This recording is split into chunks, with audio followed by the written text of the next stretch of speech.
Sexy actress at vlogger Ivana Alawi ay idinawit sa VAUC case laban kay Mayor Albi Benitez.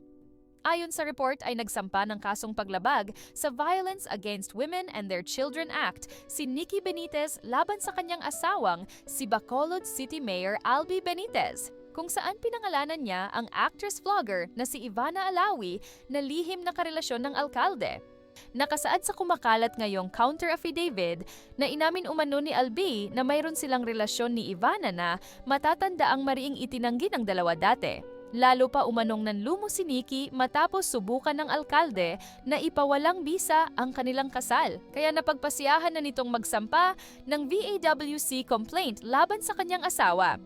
Matatanda ang noong nakaraang taon naging kontrobersya ng mamataan sina Mayor at Ivana sa isang airport na magkasama. Bit-bit pa ni Ivana ang pamilya.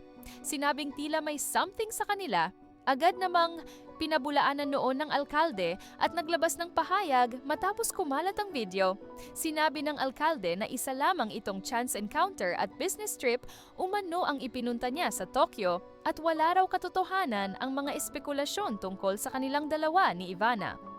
Kasunod nito ay humingi ng tawad si Mayor Benitez kay Ivana at sa pamilya niya na nadamay sa mga isyu tungkol sa kanyang pribadong buhay.